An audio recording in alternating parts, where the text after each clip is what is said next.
It's almost officially August, and if you live in Israel, your AC has probably been running nearly 24 hours a day as temperatures have soared to blistering heights. July was the hottest month ever recorded. Well, that running cool air doesn't come cheap and puts a major dent in your wallet. And as the effects of climate change become more and more evident in our everyday lives, the country's power grid is also being put to the test.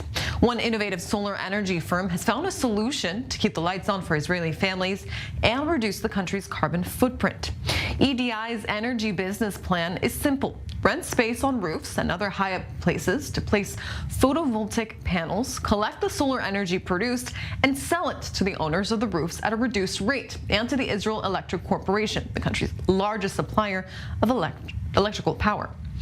And joining me in studio is EDI's founder, Danielle Biton. Thank you very much for joining me today. Thank you for having me. Danielle, I'm really fascinated by your firm. You operate in about 100 locations in Israel, and you also have solar farms in the United States. Walk us through how all this works exactly. So what we do is we actually, as you mentioned before, we go to clients who has large locations where we can install the solar systems. So it could be rooftops, it could also be on the ground or on water reservoirs. We rent this space, we finance this, the systems, operate them for 25 years. We sell the electricity first to the local owner of the roof, and then the extras to the local grid. That enables us to pay him the rent. Very cool. And how did you come up with the idea, which essentially makes electricity more affordable for Israelis and is more environmentally friendly? I think it actually the idea came from the clients themselves, because when we started the company, we thought about selling the systems rather than the electricity. We thought that the clients should hold the systems and then enjoy the electricity, but we then discovered that it's very expensive for them to actually finance that, and banks aren't allowing everyone to get this amount of money. Saving the planet is expensive. Yeah, of course. So this gave us the idea for this business model where we can actually finance everything and give them fixed price. So up until 2018, Israel's Electric Corporation enjoyed a sort of monopoly until the government decided to put an end to that. How has that reform to allow private companies to supply power to both businesses and households change the electricity market? I think we will see it more integrated in 2024, next year, because from next year we will be able to sell it not only to B2B clients, but more to B2C clients, and then more people will feel the change. I don't think it's only a financial change, it's also a very customer client change, because the electricity authority, the IEC, doesn't always provide the best client service, and now when it will have more competition, it will give her the ability to change that, and also the price would be reduced since we will have more competition. Right. Talk to us a little bit about Israel's solar energy plan, and where does Israel fare in comparison to other countries?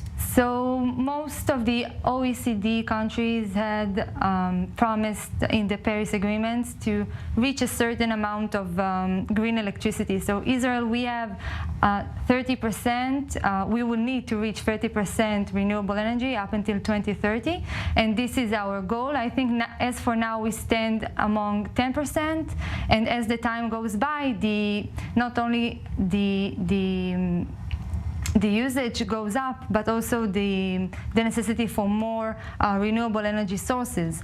PV solar system can only reach up until a certain point, but we need storage now, and we need more renewable energy solutions to go and get this goal. So I think Israel will make it. It really depends on the regulation and the Israel Electricity Authority's support. But and you mentioned it earlier, but just how crucial and important is it for Israel to adopt more renewable energy sources? I think it's crucial for both the economy and the environment, because at the end, as the time goes by, the heat goes up, as you mentioned before. Absolutely. And people pay a lot of money on electricity, and it cannot be, go up and up and up. It needs to be reduced, and the only way to reduce it is by using renewable energy sources. And by making renewable energy sources affordable, which right now they aren't, right?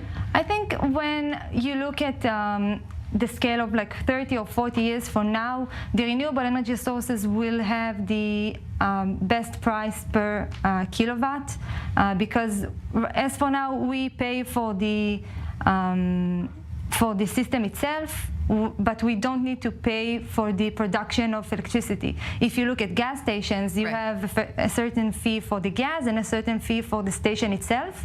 So now it's a bit expensive because we pay for the system's fees, but as time goes by, the system will be, we will not have to pay for it anymore, and the production will be for free because it comes from the sun.